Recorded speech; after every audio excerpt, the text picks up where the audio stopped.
Oke, assalamualaikum warahmatullahi wabarakatuh teman-teman sekalian. Ini kita sudah berada di lokasi cagar budaya megalit Telaga Gunung, yang tepatnya di Kabupaten Tanah Datar. Ini untuk kesekian kalinya kita melihat-lihat kondisi situs megalitikum yang ada di Kabupaten Tanah Datar. Ini ada pohon beringin, tapi kayaknya baru ditanam ini pohon beringinnya ya. Kemudian kalau kita lihat ke sudut atasnya, ini semuanya batu-batu megalitikum aja semuanya teman-teman, batu-batu besar. Ini kayaknya seperti makam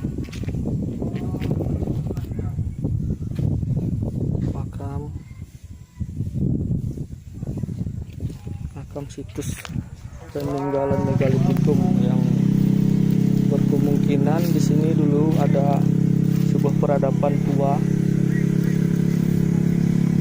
Ini situasinya sekarang di sini udah banyak pemukiman. Nah, sebelumnya saya sendiri pernah ke sini sekitar 20 tahun yang lalu, itu masih sangat asri. Belum banyak pemukiman juga di sini. Oke, ini pendukung kebudayaan yang membuat ini kita belum bisa mengidentifikasinya. Kalau saya sendiri belum mengetahuinya. Yang jelas di sini kondisinya sangat asri sekali. Ada 2 pohon beringin, kemudian di ujung sana itu ada menhir yang tingginya lebih dari 2 meter mungkin di ujung sana. Ini situasi batunya sepertinya tidak banyak dibentuk.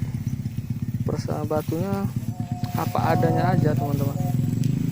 Ini seperti ini kan, tidak ada ukiran atau apa, tidak ada. Batunya sangat sederhana sekali.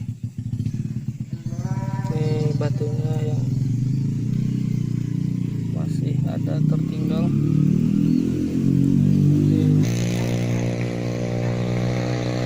Kemudian seperti biasanya pemakaman kuno di Sumatera Barat itu, khususnya untuk yang pada zaman megalitikum, batunya itu ada khasnya sendiri, seperti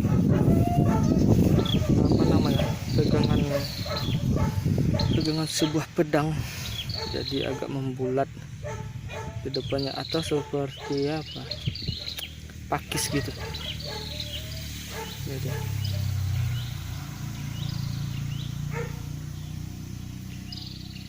tapi di sekitaran sini kita tidak menemukan sebuah goresan, tidak ada goresan, tidak ada petunjuk yang lain. Tidak ada petunjuk yang lain, cuma batu yang telah berlumut saja. Nah, secara penanggalan karbon, saya sendiri tidak tahu teman-teman ini kira-kira berumur berapa gitu. Ini satu lagi penampakan batunya, betul-betul sangat sederhana sekali. Kalau kita lihat mirip ya dengan situs-situs Gunung Padang yang di puncak-puncak bukit.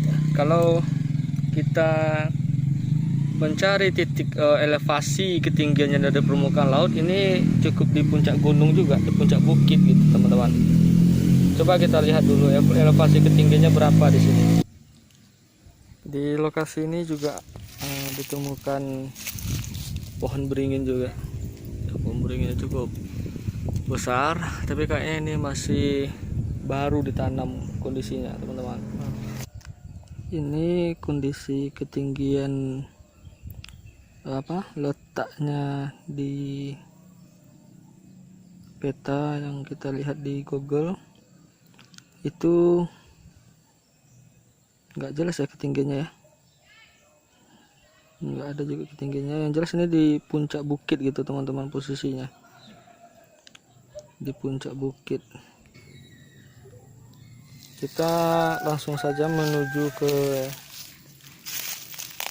menhir yang paling tingginya teman-teman.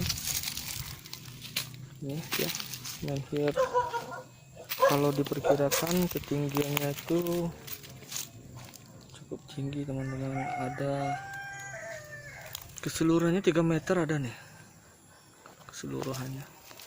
Ini ada ragam hias. Ini kayaknya coba bikin goresan gitu. Ini ada goresan juga sampai ke atas. Kemudian ini dia. Oke, kelihatan semuanya teman-teman. Ini kita nggak tahu nih, ini entah berupa perkuburan atau bagaimana gitu. Kita nggak tahu ini kondisinya. Yang jelas ini ada berupa goresan teman-teman, goresan, tapi tidak berbentuk motif. Oke teman-teman, coba kita perbandingkan dengan sahabat kita ini. Tingginya, kalau teman kita ini tingginya 168, itu coba jangkau itu berarti lebih 2 meter ya. Jadi dengan yang ada tertanam di bawah ada 3 meteran, tapi kita tidak menemukan motif di sini, tidak ada ukiran. Nah, uniknya menhir ini yang terbesar ya untuk di tanah datar, paling tinggi ini teman-teman. Nah, ini batunya didatangkan ke sini atau gimana nih? Dalam saya bawa batu ini yang megalitik ini, batu ini tidak berasal dari telaga gunung ini, tapi didatangkan ke sini gitu ya. Sini kemungkinan dibawa, diangkat dari bawah ini, dari aliran sungai atau batu sungai seperti ini. Oh iya. Tapi sampai di sini sepertinya zaman entah berapa tahun yang lampau, kayaknya udah tinggi seni orang ini membuat seperti batu nisan, tapi ada seni, kalau ibarat kata dari tanaman, kalau paku. Oh gitu ya, kalau paku, seperti kalau paku ini. Tapi yang saya tahu, kalau ini seperti batu nisan, kemungkinan ini seperti pemungka adat. Kalau pemungka adat kebanyakan kalau di daerah Minang ini batu nisan. Baik, kita lanjut teman-teman. Jadi ini diperkirakan ini makamnya datuk atau pengulu atau adat, atau bisa jadi alim ulama. Oh gitu. Karena kalau kebanyakan batu nisan atau pekuburan di Minang, di ranah Minangkabau ini, orang pemuka adat pasti kebanyakan batu nisannya agak tinggi, karena menyimbolkan pemuka adat ini orang yang di tinggi kasaran tiap di duluan selangkah. Kayak gitu. Makanya sekarang saya dapat pengetahuan sedikit, sepertinya ini batu nisan ini. Bisa jadi ini pemakam adat ini. Ini udah zaman Islam atau gimana ini? Yang saya lihat sekarang dengan mata saya, memang kayaknya udah arah budaya Islam. Arah kepala dari batu nisan ini arah ke Sago, tapi dia melintang ke arah Gunung Merapi ke barat. Oh, kalau jadi orang Islam otomatis budaya Islam, kepala dari kuburan atau dari pemakaman sebelah kanan, kepala sebelah kiri adalah kaki mengarah badannya melintang ke barat, Arah kiblat gitu ya. arah kiblat. Berarti di situ ya. Iya, arah kiblat. Kalau Oh, arah ke iya, sana, iya. arah ke Sago, arah utara. Ya, yang sebelah sini Sago. Iya. Maka Oke. itu yang saya lihat dengan mata saya sekarang, ini udah masuk ke budaya Islam.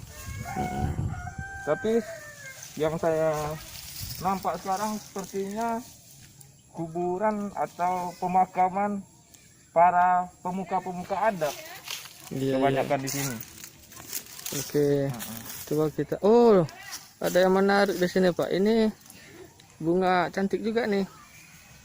Oh iya, yang ini yang Untuk pencinta kebanyakan bunga. orang ini namanya bunga tanduk ruso. Tanduk rusuh. Iya, iya, Iya. iya. Ini cantik nih. Ini cukup ada nilai jualnya juga di pasaran ya. Tapi kalau dapat kita jaga kan. Ini kan diletakin sama masyarakat di sini, ini masih ada ikatan talinya. Memang untuk menghias areal ini ya, area menhir ini. Baik teman-teman, coba kita lihat lagi jenis batu yang lainnya, mana tahu ada ukiran atau gimana. Ini batu yang kedua, yang paling nomor 2 tinggi lah gitu kan. Ini tidak ada motif atau apa, sampai ke bawah pun tidak ada motif. Ya kalau dapat kita jaga buat generasi-generasi kita yang akan tumbuh, generasi milenial sekarang kalau dapat udah tahu sejarahnya dari daerah kita, sejarah dari daerah Minangkabau, bahwa ada menhir megalitikum batu prasasti Talago. Ya, berarti daerah ini udah dihuni ya, sekitar puluhan ribu tahun yang dulu udah ada di tempat di daerah ini gitu. Kawasan untuk pemakaman atau megalitikum ini, menhir ini cukup luas juga. Kirakan ini luasnya ada sekitar 30 kali 15 bisa jadi. Cukup Bawah. luas ya. Iya. 30 kali 15 cukup luas. Kalau ini pemakaman zaman dahulu cukup banyak juga ini pemuka adat zaman tunggal. Berarti ini pemakamannya udah dipakai dengan puluhan tahun juga gitu Ya, kan. ini contohnya masih ada yang pas kita masuk. Ini kayaknya udah jelas.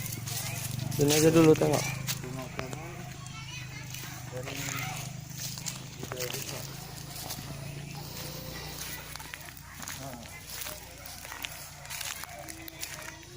Oke, ini ya. Ini, ini kepalanya, ini kakinya. Di pemakaman budaya Agama Islam Islam. udah masuk. Oke teman-teman sekalian, sekian saja hasil penelusuran kita di menhir Telaga Gunung ini. Ya samalah dengan situasi menhir yang lain-lainnya gitu kan. Sangat sederhana, cuma belum kita temukan petunjuk-petunjuk yang lain. Nah kalau bisa kan ini dijadikan suatu tempat objek kajian yang menarik, agar nantinya kita generasi berikutnya mengetahui bahwasanya kebudayaan mereka itu sebenarnya udah ada sangat lama sekali gitu. Ini diperkirakan kalau zaman megalit orang yang belum mengenal tulisan, berarti ya, belum ada satu gores pun pertanda orang di sini gitu yang meninggal siapa. Cuma dari hasil yang kita lihat ini, kalau diperkirakan zaman dahulu itu dengan batu menhir yang tinggi gitu, berarti dia seorang raja yang besar juga lah, kalau mempunyai kaum adat yang cukup banyak yang bisa menggerakkan sumber daya untuk membangun ini semua. Baik teman-teman sekalian, sekian saja penelusuran kita sekali ini. Mudah-mudahan banyak-banyak memberi manfaat untuk kita semua. Assalamualaikum warahmatullahi wabarakatuh.